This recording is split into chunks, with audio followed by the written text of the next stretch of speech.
So in the previous classes, we saw something about the systems of economics, that is socialism and mixedism. This class we are going to see about capitalism. Capitalism, the father of capitalism is Adam Smith. All the resources and factors of production owned and controlled by the private capitalists.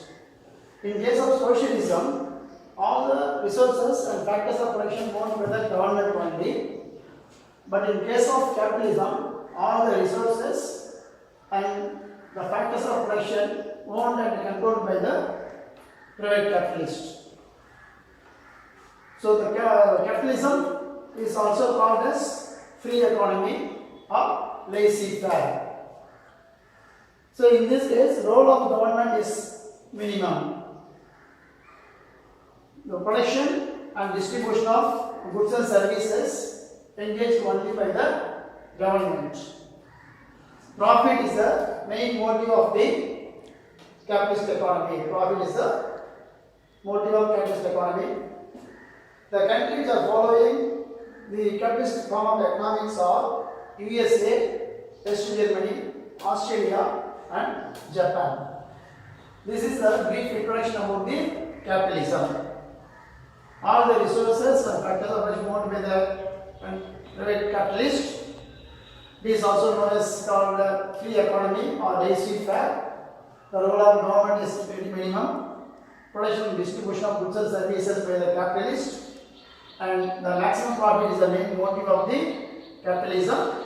And USA, West Germany, Australia and Japan are the countries follow the capitalist form of economics. Then the remaining part of this capitalism are features, merits and demerits. Number one, private ownership of production and the law of inheritance. So already we saw all the resources, factors of production, mines, all are controlled by the private individuals. And the property also followed by the legal heirs after the death of the capitalist. That is law of inheritance. Private properties of individual and the law of inheritance allowed in the capitalist form of society. Number two, freedom of choice and enterprise. Any individual can do any business or engage any occupation and produce any commodities at any place. So there is a freedom of choice for the entrepreneur, that is private capitalist, can do any business, engage any occupation, they can produce any commodity at any place. Likewise, the consumers also get the freedom of choice while purchasing of goods and services, that is consuming of goods and services. That is freedom of choice. Then profit motive. The maximum profit is the main motive of capitalism. For that they have to follow different advanced technologies, division of labor, specialization. So these are some of the advanced methods to increase the level of production that leads to achieving of maximum profit. We simply say the golden rule of capitalism is maximum profit. Then free competition. So in the capitalist form of society, the government cannot prevent any firms under any situation, under any forms. Government cannot prevent any firms. So there will be a competition only between the buyers and the sellers. There is no interference by the government. So there is no competition between the government and the capitalist. However, there will be a competition between the buyers and the sellers of commodities. Then price mechanism. Price mechanism is the art of capitalism. All economic activities are regulated by the price mechanism. So in this case, demand and supply are the two important market forces. Demand and supply are the two important market forces. and the prices are decided by the two important factors, namely demand and supply factors. Then the role of government. The price mechanism regulated the entire market. So the role of government is very minimum. They provide only the essential service. Examples: defense, education, and public health. Except these the important or essential services, the role of government is not minimum. The role of government is very minimum. Then inequalities of income. The capitalist society divided the entire market firm into two groups, namely haves and have-nots, which result in the rich people become richer and the poor people remain as poor because of the income are not distributed equally. It is one of the feature of capitalism. Then merits of capitalism. Automatic working, first advantage, automatic working. So already we saw the role of government is minimum and the government cannot interfere in the activities of any firms. So the capitalist economy functioning smoothly and freely in the production and distribution of goods and services. That is non-intervention by the government. Automatic working is the main advantage. Then efficient use of resources. So all the resources are owned and controlled by the capitalist. So optimum allocation of resources are possible. Then incentives for hard work. So the entrepreneurs or the capitalists are encouraged by way of achieving of maximum profit. Or depends upon the efficiency of the entrepreneur. The hard works are rewarded by incentives, that is maximum profit. So all the entrepreneurs are encouraged. Due to the efficiency of the entrepreneurs, the profit of the capitalist goes on increasing. Then economic progress, the production level or the productivity level goes on increasing without the interference of the government. So it will lead to the development of economy very quickly. Then rise of capital formation. In the capitalist economy, savings are increased and the capital formation also increased. It will lead to increasing the amount of investment because of the incentives for the hard work and achieving of maximum profit, the increasing of savings, investment and capital formation. Then consumer preference or consumer salability. All the economic activities are aimed at achieving a maximum profit. So they wanted to satisfy the consumer wants with good quality of products.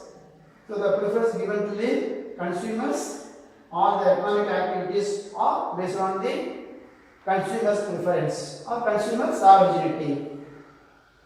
Then development of technology.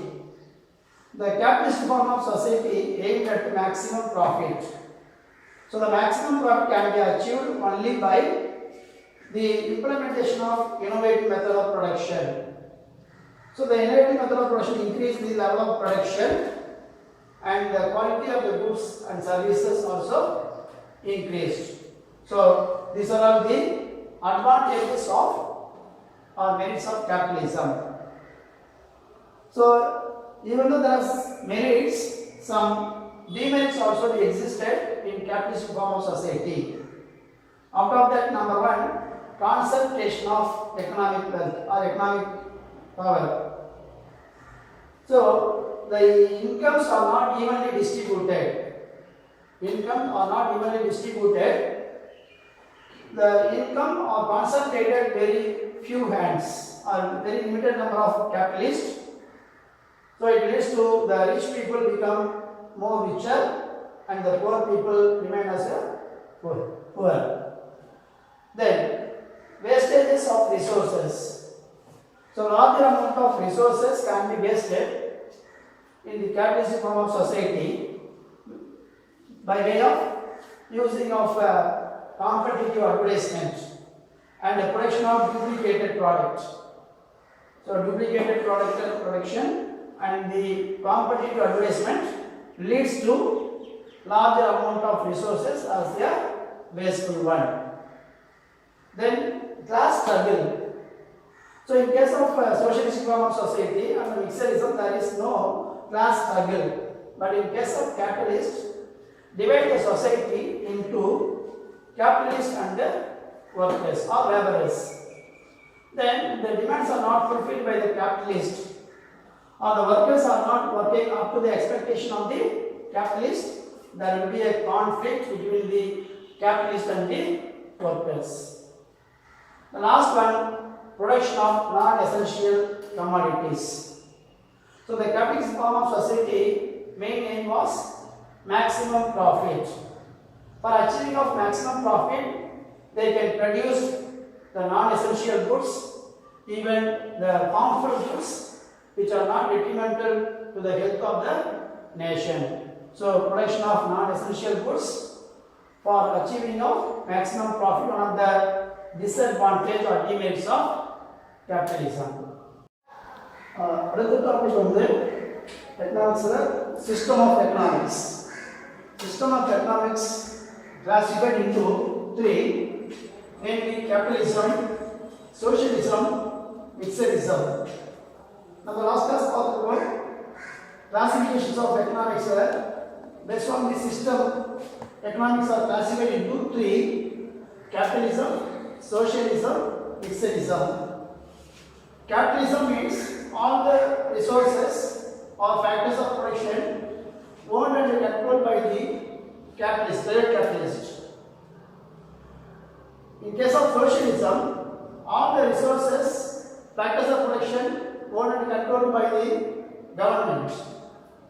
In capitalism, no intervention of government takes place. In socialism, all the decisions are taken by the government. No private parties are interfering in the functioning of socialism. Mixedism means the combination of capitalism and socialism. That means both private and public sectors are involving in the production and distribution of goods and services. Mixedism means it is a combination of capitalism and socialism, which means both private sector and public sectors involving in the production and distribution of goods and services. In the capitalism, only the private capitalist involving in the production and distribution of goods and services. Now, in each case, that means capitalism, we have to know about introduction, features, merits and demerits. Similarly, in socialistic part of society, that is socialism, we have to read about introduction, features, merits and demerits. Likewise, in mixedism, introduction, features, merits and demerits. We are going to see one by one in detail. First of all, socialistic part of society. In this case, Karl Marx is the father of socialist economy. So in socialist economy, all the resources, factors of production, which are owned and controlled by the government itself, which means all the production process, distribution of goods and services, that means the production and distribution of goods and services engaged by only the government. Then major industries also owned and controlled by the government. Major industries also functioned only by the government. The socialistic economy is also known as planned economy or command economy. Planned economy or command economy. The main aim of or the main motive of socialist economy is public welfare. It also aims at distribution of wealth among the people equally. Distribution of wealth equally among the people. It's a foremost aim of the socialist economy. Then, what are the countries followed this type of economy? Namely, Russia, China, Cuba, Vietnam, and Poland. These are the some of the countries followed the socialist pattern of economy, that is socialism. This is the brief introduction about the socialist economy. Then we move on to next one, features or characteristics of socialist economy. Public ownership means of production. Number one, public ownership means of production, which means all the resources and factors of production owned and controlled by the government. At the same time, the resources are nationalized and managed by the government. First point. Public ownership means of production. No private parties are allowed to engage in the manufacturing process or production and distribution of goods and services. Number two, central planning. So in this case, planning is the integral part of the society. Planning is the integral part of the society. All the decisions are taken by the government, whatever it may be. Maybe the decision related to production or distribution or any other case. Decision taken by the government in relation to the central planning authority. So second one, central planning. Maximum social benefit. Social benefit, socialistic kind of society, guided the social welfare is a principle of the socialistic kind of society. Social welfare. Then the entire benefits which the government are gaining, that should be distributed to the society equally. All the benefits that are gained by the government distributed to the society. Then, non-existence of competition. State has full control over the production and distribution of goods and services. No other, that is, no private parties or capitalists are involved in the production of goods and services. Hence, the government has entirely has the full control, entire control in the production and distribution of goods and services. So, no competition exists. No competition exists. Then, absence of price mechanism. So, in the market system, the pricing system is controlled only by the government. There are no other parties involved in fixing of prices. Demand and supply position also controlled by the central planning authority. Depends upon the demand and supply. The prices are fixed by the government with the help of central planning authority. Absence of price mechanism. Then, so in capitalist society, the prices are controlled by the capitalist party based on the demand and supply. So in this case, the pricing system is controlled by the central planning authority. Equality of income, reduction and removal of economic inequalities. So all the people are treated as equal. So there is no economic inequalities. If it is there, it should be reduced and removed by the government. No private parties are allowed. No individual has to keep up the private property, and also absence of law of inheritance, or the law of inheritance does not exist. So no individual parties has to own the private property and maintenance of law of law of inheritance. Then equal opportunity to all the people. The society or the government provide equal opportunity in respect of health, education, other training facilities. Whatever may be the services provided by the government, it should be distributed equally. That means society provides equal opportunity in respect of or related to health, education and other facilities. The last one, classless society. Entire system maintained by the or controlled over by the government. Here, no labor, no capitalist relationship. So, no border, no labor relationship should be maintained. So, no chances for getting of conflict. So, no conflict. So, classless society. In case of capitalistic society, there will be a owner and a labor forces.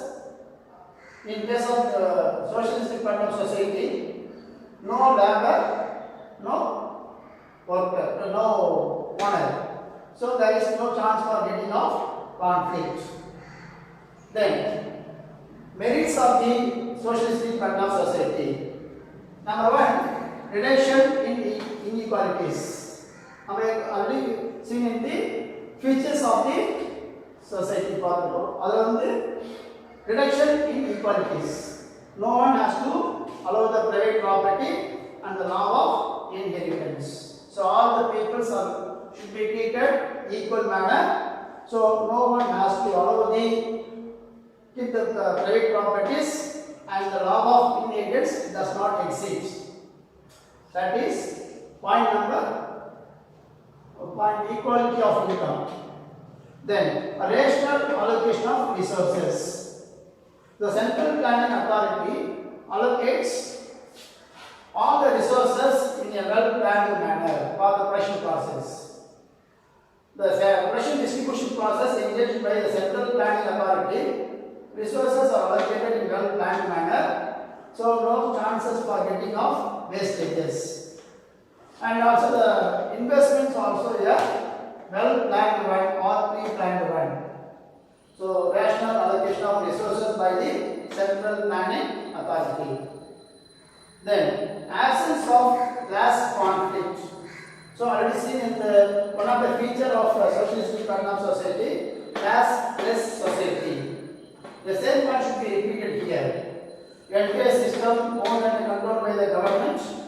No owner, no labor relationship are existed, and there is no chance for no conflict. That is absence of class conflict. Then end of trade cycle. Trade cycle means there is a lot of ups and downs or fluctuations.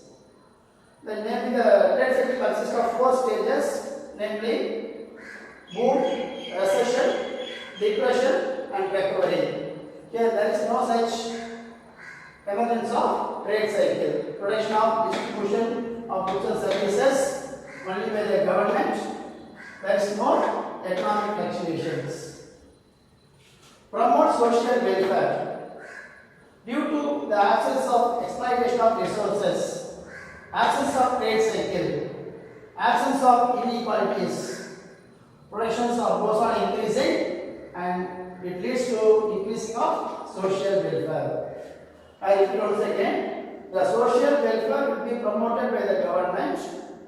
The help of, that means absence of exploitation, absence of trade cycle, absence of inequalities. So all these leads to increasing the production and it leads to increasing of social welfare. So these are the 5 advantages or merits of socialistic pattern of society. Then demerits, rentirism and bureaucracy. Rentirism and bureaucracy, all the decisions are taken by the government or its agencies or through its officials. So it is a lengthy process.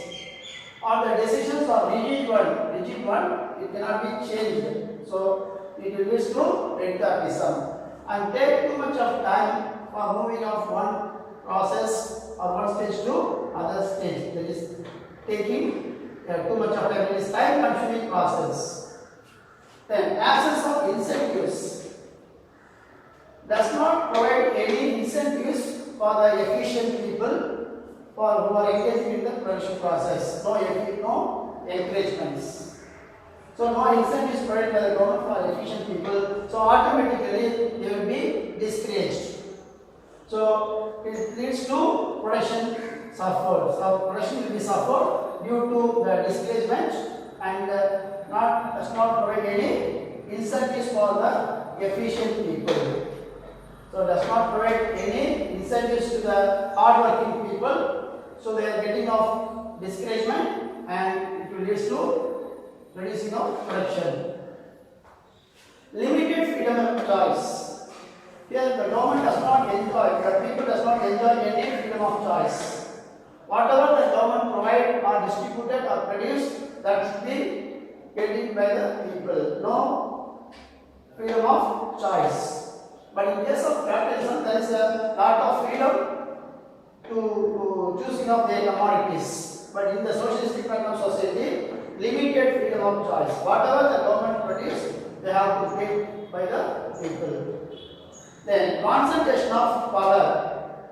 So the entire power vested in the government. All the decisions taken by the government. So more power possessed by the government. So misuse of, there is an opportunity for misuse of power also. So these are the demerits of socialistic pattern of society.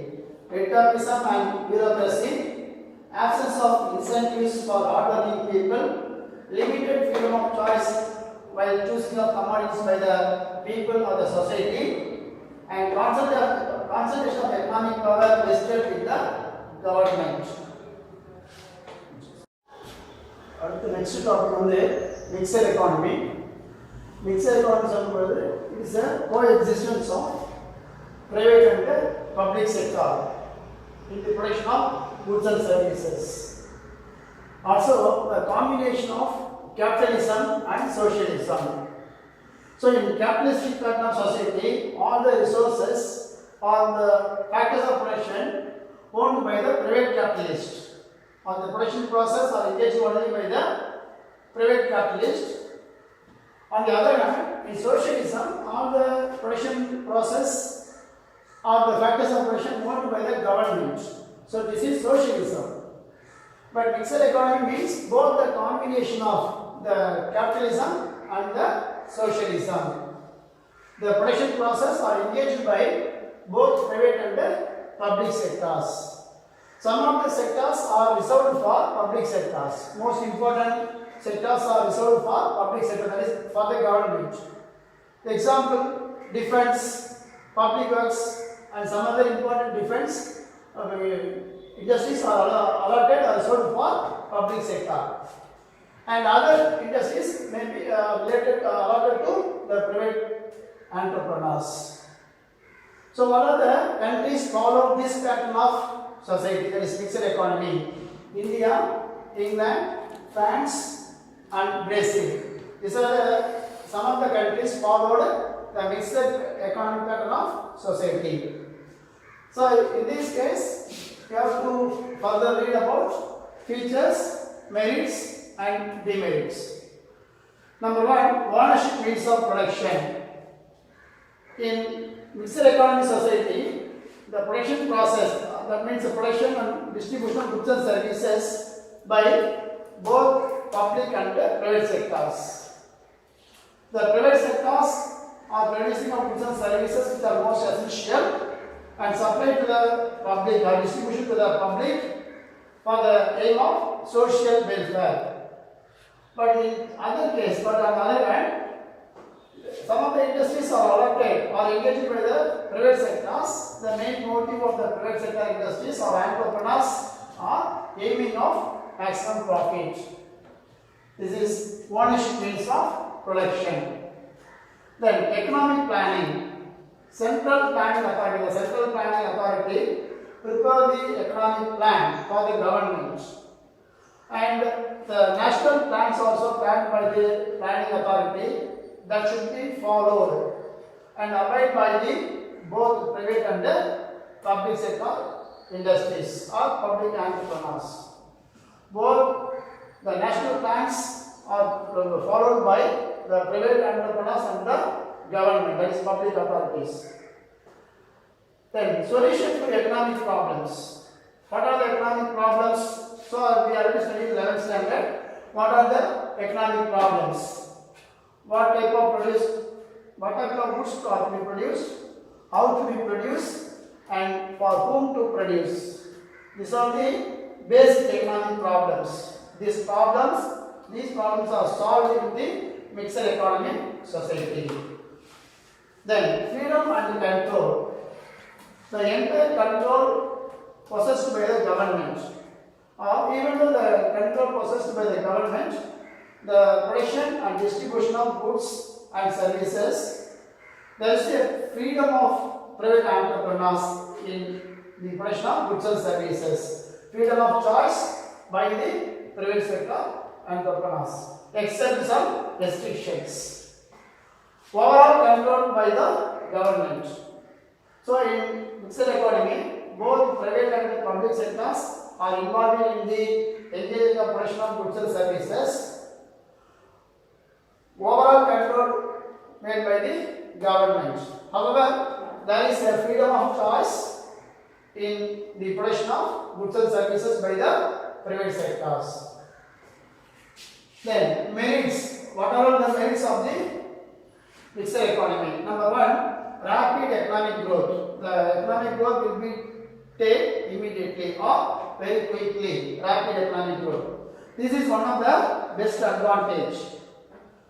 Public sector industries are having full resources, and the fulfillment of the requirements of the public of the society. And private sector industries also fulfill the needs of the people. Both private sector and public sector engaging in the production of goods and services. The essential services are distributed by the public sector. On the other hand, the other needs are also fulfilled by the private sector industries or undertakings. So, the rapid economic growth will be take place immediately or quickly by the efforts taken by the public sector industries and the private sectors.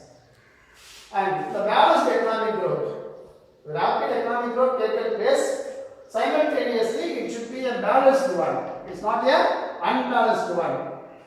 Imbalanced. Balanced economic growth take place between the agriculture sector and the industrial sector. So there is no more domination between the agriculture and the industries.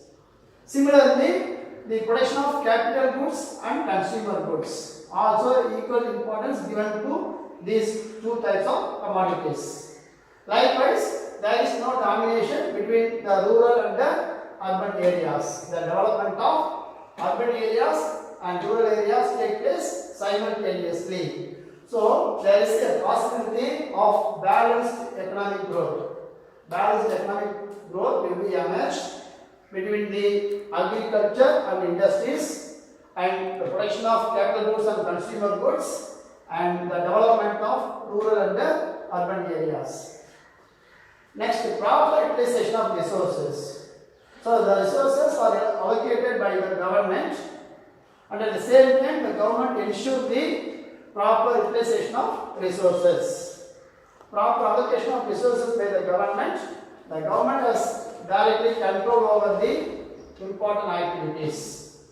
And the activities of the private sector also controlled by the government also. So, proper allocation of resources among various departments, various sectors, and it should be controlled directly by the government, and the private sectors also controlled by the government indirectly. Economic equalities. Government impose the progressive form of tax, depends upon the level of income, depends upon the possession of wealth. The government impose the tax. The tax is the form of progressive form, not regressive form or any other form. Progressive form of tax imposed by the government. All the people are treated equally. There is no differentiation or deviation between the rich people and the poor people. All the people are treated equally, so that the government impose the progressive form of tax. So it leads to the economic equality. Then special advantage to the society. So the foremost duty of the government is safeguard the interest of the workers. The foremost important aim of the government is safeguard the interest of workers and the weaker section people.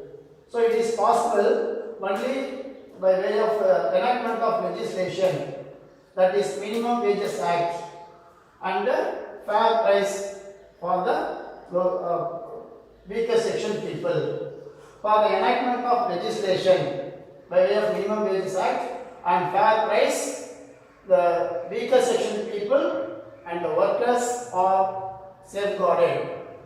So safeguarding the interest of the workers and weaker sections are possible.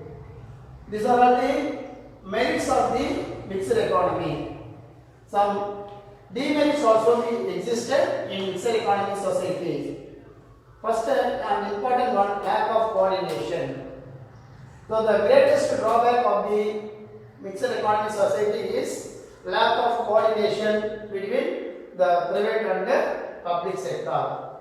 For immediate development can be emerged only by the good coordination, but it is not there, the coordination between the private sector and the public sector functioning. Then competitive attitude. So both private and public sector, it is expected that both should be complementary with each other. In such a case only the government will be function in a smooth manner. The economic growth and balanced economic growth will be possible. But in reality, there is a competition or the competitive nature between the private and the public sector undertakings. Inefficiency. There is lack of motivation for the efficiency of the people, lack of motivation. And the rigid rules and the decision taken by the government are emerged, the strict control and also a delay in taking of decision. These are all the leads to inefficiency of operation, lack of motivation, bureaucracy and dictatorship in execution of the activities and delay in taking of any decision. This all leads to inefficiency of the functioning of mixed economy. Then fear of nationalization. Due to the fear of nationalization means taken over by the private sector by the government, that is known as nationalization. So due to the fear of nationalization, private entrepreneurs are discouraged and they are not interested in the implementation of new techniques or the innovative method of production in their process. Due to the fear of nationalization, private entrepreneurs are discouraged and they are not interested in the implementation of innovation in the production process. Then widening inequality. There is a lot of variations are widened in the equality among the people because of the ownership of property in private sector, the law of inheritance by the private sector, profit motive of the private sector, ownership. The government has allowed the private parties regarding the ownership and the law of inheritance and the profit. This all leads to a widening gap between the rich people and poor people. The rich people become richer and richer, the poor people remain as a poor. So there is a wide gap between the rich and the poor people because of the ownership means of property, law of inheritance and profit motive of the private sector industries. Finally or ultimately, in mixedism there will be a inequality in capitalism, inefficiency in socialism. So I will see in the capitalism there is a inequalities and there is an inefficiency are found in the socialism. Both the things are found in the mixedism form of society.